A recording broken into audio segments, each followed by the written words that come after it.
নমস্কার, আমি মৌসুমী। শিলালিপিতে আপনাদের সবাইকে স্বাগত জানাই। যদি গল্প পাঠ ভালো লাগে তাহলে শেষে একটা লাইক দিয়ে যেতে ভুলবেন না। এখনো যারা আমার চ্যানেলটা সাবস্ক্রাইব করেননি তাদের সকলের কাছে আমার অনুরোধ, প্লিজ আমার চ্যানেলটা সাবস্ক্রাইব করে নেবেন। পাশে যে বেল নোটিফিকেশনটা আছে সেটা অবশ্যই প্রেস করে দেবেন। গল্প পাঠ ভালো লাগলে আপনাদের চেনা জানা বন্ধু বান্ধবদের মধ্যে অবশ্যই গল্প শেয়ার করতে ভুলবেন না। আজ শোনাব লেখিকা আশাপূর্ণা দেবীর বিস্ফোরণ।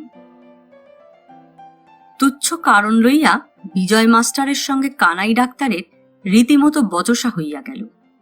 অবশেষে হাতাহাতির উপক্রম। বাজারের মোড়ে দেখা, হাতে ঝুলানো হৃষ্টপুষ্ট রুই মাছটি কৌশলে একবার মাস্টারের নাক বরাবর দোলাইয়া লইয়া ডাক্তার দরাজ গলায় প্রশ্ন করিলেন, হয়নি এখনো? মাছটাছ সব উঠে গেল, এত বেলা যে? মাস্টার ডাক্তারের হস্তকৌশল উপেক্ষা করিয়া তাচ্ছিল্যের সুরে কহিলেন, পাগল, কত চান? উঠে গেলেই হলো। আমার জন্য 2-4 সের সরিয়ে রেখে তবে ছাড়ে। মাস্টারের বাজার করার খ্যাতি আছে, অতএব কানাই ডাক্তার কথা পাল্টায়। তারপর আপনাদের ছুটি হচ্ছে কবে? ছুটির তো দেরি রয়েছে, এই মর্নিং ক্লাস আরম্ভ হলো। হ্যাঁ, ভালো কথা। কি ঠিক করলেন? কিসের ঠিক? কানাই ডাক্তার কুঞ্চিত কপালে প্রতিপ্রশ্ন করেন। এই কলকাতা ছাড়ার বিষয়। কেন, আপনি ছাড়ছেন নাকি? কুট প্রশ্ন করেন কানাই। তাই তো ভাবছি, বাড়িতে তো মহা খেপেছে, রোজ রোজ নতুন হুজুগ আর আতঙ্ক। আমি বলি, আরে বাপু, অদৃষ্ট ছাড়া তো পথ নেই। বোমায় প্রাণ হারানো কপালে থাকলে খণ্ডাচ্ছে কে? কলকাতায় পড়বে, বাইরে পড়বে না, মানে আছে কিছু? তা মেয়ে ছেলেকে বোঝানো, বুঝছেন কি না, ও শিবের বাবারও সাধ্যি নেই। তার ওপর আবার কদিন হলো শ্যালক রত্ন 2 মাসের ছুটি নিয়ে ঘটি বাটি তুলে দেশে পিটটান দিলেন। সেই অবধি আর ঠেকিয়ে রাখা যাচ্ছে না। এই সামনের ছুটিতে হোল ফ্যামিলি দেশে চালান করে আসবো ভাবছি। আমার তো মশাই মরবার অবকাশ নেই, সকাল সন্ধে 2টো টিউশনই রাখতে হয়। আমার ভাইপোটি এবার বিটি দেবে, কোথায় যে থাকে, এসব সমস্যা মশাই বোমার বাবা। ডাক্তার গোঁফের ফাঁকে মুচকি হাসি হাসিয়া কহিলেন, শখের কাজল পরবেন, পড়ুন, কে কি করবে। আমি তো মশাই ঠিক করেছি, কলকাতা শহর ওজাড় হয়ে গেলেও একটি পাও নড়ছি না। ছেলেদের পাল্লায় পড়ে বস্তা কতক বালি আনিয়ে ছাদে ফেলে রেখেছি, ব্যাস গ্যাঁট হয়ে বসে থাকবো। দেখি কটা হিটলার এসে তাড়া করে। বোমায় পড়বে না হাতি পড়বে, যত সব হুজুগ। চাকর বেটা ওই হুজুগে কাল রাত্রিরে দেশে পালালো। এত সদুপদেশ দিলাম মশাই, বলি বোমা কি বেছে বেছে তোদের ঘাড়েই পড়বে বাবা? আমরা তো এক পাও নড়ছি না। কিছুতেই শুনলে না, তার ভাই বেরাদাররা বুঝিয়েছে, তাই অকাট্য। এইসব বোকা লোকগুলোই হচ্ছে হুজুগের সৃষ্টিকর্তা, বুঝলেন মশাই? তা যা বলেছেন, ওরাই বাইরে থেকে যত সব আজগুবি কথার আমদানি করে আর বাড়িতে মেয়ে ছেলেদের দেয় খেপিয়ে। আমারও ইচ্ছে ছিল না যে এইসব ঝামেলা সয়ে দেশে যাই, কিন্তু বাড়িতে রোজ তাই নিয়ে তর্ক, বচসা, অশান্তি। আরে আমার বাড়িতেই কি ওসব হচ্ছিল না ভেবেছেন? এক ধমকে সব চুপ। মেয়ে মানুষের বুদ্ধিতে চালিত হবে এমন আহাম্মক কানাই ডাক্তার নয়। কথাটায় কেমন যেন অপমানের গন্ধ নাকে আসায় মাস্টার চটিয়া উঠিয়া একটা রুক্ষ প্রতিবাদ করেন। ডাক্তার ব্যঙ্গহাস্যে তাহার জবাব দেন। অতঃপর মাস্টার তেলে বেগুনে জ্বলিয়া ওঠেন এবং ডাক্তার অগ্নিতে ঘৃতাহুতি দেন। কথা কাটাকাটি হইতে বচসা, দস্তুর মতো কলহ, শেষ পর্যন্ত হাতাহাতির উপক্রম। পথে ভিড় জমিয়া পড়ে দেখিয়া মাস্টার আপনাকে সংবরণ করিয়া গনগন শব্দে গন্তব্যস্থলে প্রস্থান করেন। ডাক্তার বীর বিক্রমে হাতের মাছটা দোলাইতে দোলাইতে বাড়ি ফেরেন।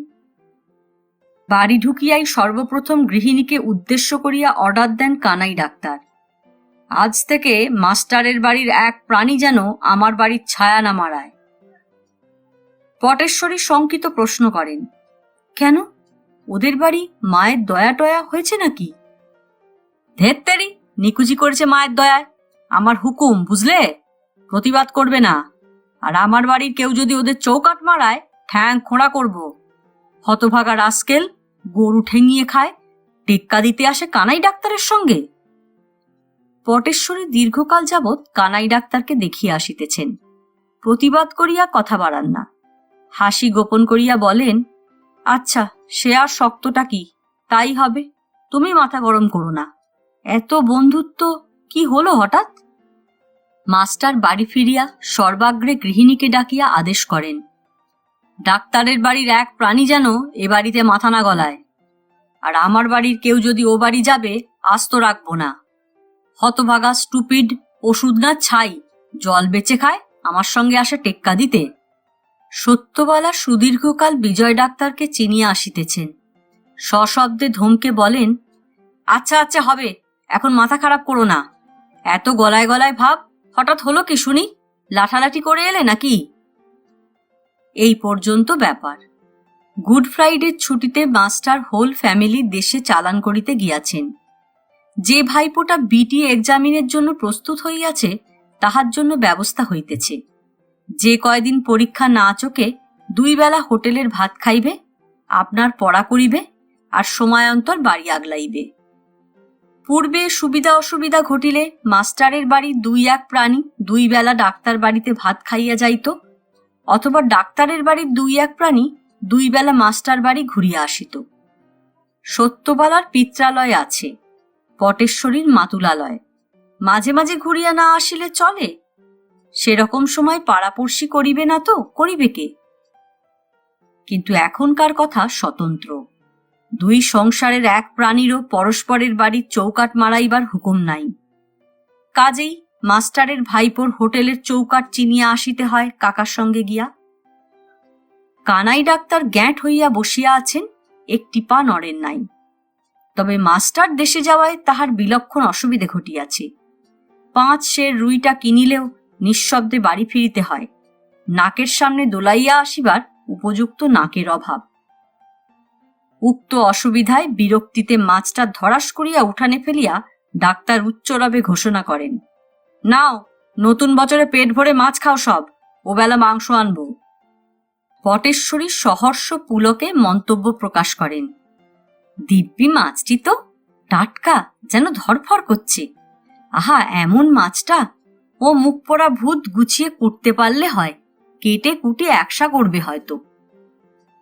বোমাতঙ্কে পলাতক ভৃত্যের শূন্যস্থান পূরণ করিতে কানাই ডাক্তার যে প্লীহা রোগগ্রস্ত বালকটিকে কয়দিন হইয়া ধরিয়া আনিয়াছেন তাহার উদ্দেশ্যে পটেশ্বরী উপরোক্ত সাধু বিশেষণটি ব্যবহার করেন। কানাই ডাক্তারের বড় মেয়ে খেদি ঘটনাস্থলে অনুপস্থিত ছিল। মাছের গন্ধে ছুটিয়া আসিয়া হৃষ্টস্বরে কহিল, ও ভালো পারবে না মা, আমি কুটিতাচ্ছে। পটেশ্বরী নিশ্চিন্ত নিঃশ্বাস ফেলিলেন। যাক, ফাঁড়াটা কাটিল। অবিবেচক ডাক্তার হয়তো খপ করিয়া তাহাকেই অনুরোধ করিয়া বসিতেন। মেয়ের কাছে আসিয়া চুপি চুপি কহিলেন, মুড়োটা একটু শ্বাস রেখে কুটিস খেঁদু, ছেলেটা কদিন খাচ্ছে তেমন জুত করে দেওয়া হচ্ছে না একদিনও। লুকিয়ে চুরিয়ে আসা করি বা কি?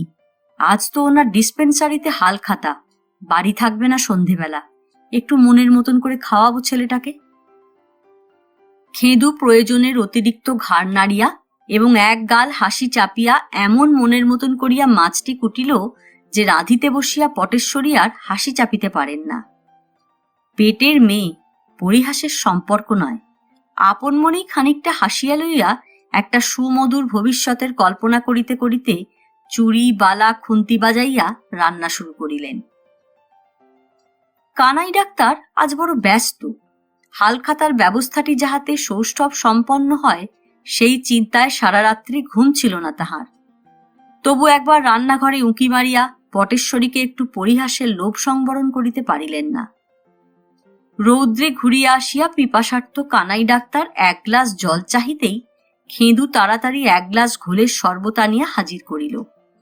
পরিতৃপ্ত ভদ্রলোক এক চুমুকে নিঃশেষ করিয়া গ্লাসটি নামাইয়া সস্মিত বচনে কহিলেন, শরবত কোথায় পেলি রে খেঁদু? খেঁদু এদিক ওদিক চাহিয়া উপযুক্ত উত্তরের অভাবে কহিল, মা জানে। কানাই ডাক্তার আর কথা বাড়াইবার প্রয়োজন বিবেচনা করিলেন না, ঘরে ঢুকিলেন। পটেশ্বরী ছাদে ছিলেন। ঘরমাক্ত কলেবরে এক বোঝা কাপড় লইয়া নামিয়া আসিয়াই খালি গ্লাসে দৃষ্টিপাত করিয়া কহিলেন, শরবতটা কে খেলে লা খেদি? খেদি উত্তর করিল, বাবাকে দিলাম মা, রোদ্দুরে এলেন। বেশ করেছ, মেয়ের আদিক্ষেতা দেখে মরি। কুঁজো থেকে ঠান্ডা জল দিলেই হতো। ছেলেটা এক্ষুনি তেতেপুরে আসবে বলে শরবতটুকু করে বরফ দিয়ে রেখে গেলাম, একটু চোখের আর হয়েছি, ঠিক উল্টো পাল্টা। তোকে নিয়ে আর পারি রে বাপু। উনি আবার এখুনি এলেন কি করতে? লোকে আপিস কাচারি করে নিশ্চিন্দি, এ কাজও নেই, কামাইও নেই, 24 ঘন্টা ঘুরঘুর। ঘরের ভিতর কানাই ডাক্তার পতিব্রতা সতীর মন্তব্য শুনিয়া স্তম্ভিত, বিস্মিত, হতচকিত হইতে হইতে মরমে মরিয়া যান। কিন্তু ছেলেটা আবার কে?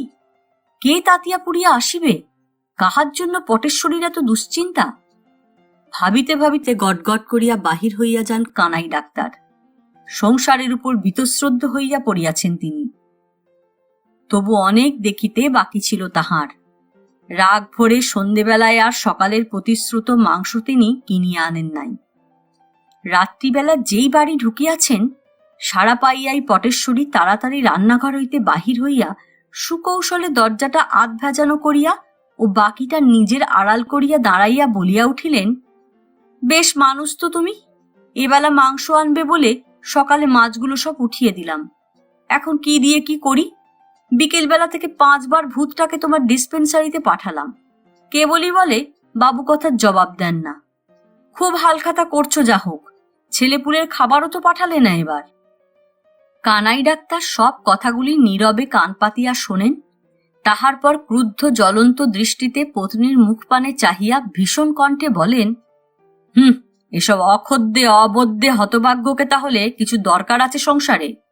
মোট বইবার দরকার না? সবাইকে চিনে নিয়েছি, এইবার দেখে নেব। কি বলছো পাগলের মতন? পটেশ্বরী অজ্ঞাতসারে একবার পিছন পানে চাহিয়া ফেলেন। কানাই ডাক্তার সন্দিগ্ধ দৃষ্টিতে বলেন, ঘরে খেতে বসেছে কে? খেদু, ডলি, খোকা আবার কে? ও বড় বড় ছায়া পড়েছে কার? কি বলছো? স্বপন দেখছো নাকি? যাও দেখিনি, ওপরে ছাদে গিয়ে বসোগে, একটু মাথায় হাওয়া লাগুক। সারাদিন বড্ড খাটাখাটুনি গেছে কিনা, আহা। থাক, আর দরদে কাজ নেই। কানাই ডাক্তার স্বভাবসিদ্ধ গটগট ভঙ্গিতে উপরে উঠিয়া যান। আহাররত ব্যক্তি হাসি চাপিতে গলায় কাঁটা বাঁধাইয়া হাঁচিয়া কাশিয়া বলে, আচ্ছা বিপদে পড়েছিলেন মাসিমা। রোজ রোজ আপনার এ এক মুশকিল মন্দ নয়, কিন্তু কাকা এলে তো আর চলবে না, সঙ্গে করে হোটেলে নিয়ে যাবেন টেনে। পটেশ্বরী স্নেহ বিগলিত স্বরে বলেন, আহা, মরে যাই। হোটেলের ভাত ভদ্রলোকের ছেলের পেটে সয় কখনো? কর্তাদের যেন ভীমরতি ধরেছে। আমি তো বাবা চোখের ওপর দেখতে পারবো না। খেদু, তোর ভুলু দাদাকে দইটুকু সরিয়ে দে তো মা। বিছানায় পড়িয়া সিগারেট টানিতে টানিতে কানাই ডাক্তারের মাথা গরম হইতে থাকে। আজ আর তিনি খাইতেছেন না, পটেশ্বরী পায়ে ধরিলেও না। কদিন ধরিয়া তাহার চোখের আড়ালে কি যেন একটা লুকোচুরি চলিতেছে, ধরা ছোঁয়া যায় না, কেমন সন্দেহ হয়। ব্যাপারটা কি? মাস্টার গিন্নির মতো নিজের প্রাণ নিয়ে পালাইতে চাইতো, সব বিদেয় হোক, কানাই একলা থাকিবেন। বোমা পড়ে তাহার ওপর পড়িবে। অফিস কাছারির বাবু নয় বলিয়া এত হেনস্থা। রাম রাজত্ব চলিতেছে তো ওই 24 ঘন্টা ঘুরঘুরুনির ফলে নাকি? ভাবিতে ভাবিতে ঘামিয়া যান ডাক্তার। না, ছাদেই ঘুরিয়া আসা যাক খানিকটা। তাই কি স্বস্তি আছে? ছাদে তো জমি নাই, বালির বস্তাগুলো দূর করিয়া দিব কাল। কাহার জন্য কি? কানাই ডাক্তারের প্রতিশোধ স্পৃহা প্রবল হইয়া উঠে। বোমা একটা পরে তো মন্দ হয় না। ধরো যদি মাঝরাত্রে পটেশ্বরী ঘুমাইয়া আছেন, বলা নাই কওয়া নাই, এক প্রচণ্ড হিটলারি বোমা। ছাদে উঠিবা মাত্র কানাই ডাক্তারের কল্পনা সত্যে পরিণত হয়। মাঝরাত্রে নয়, সন্ধ্যারাত্রেই পড়িয়াছে।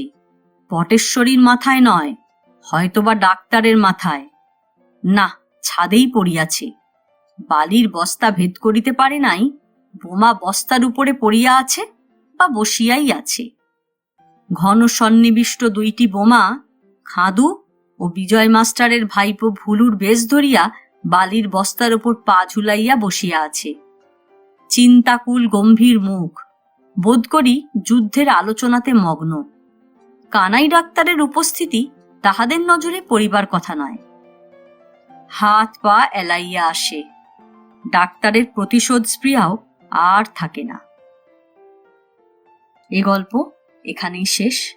গল্প পাঠ ভালো লাগলে লাইক, শেয়ার, কমেন্টস করতে ভুলবেন না। আজকের মতো নমস্কার।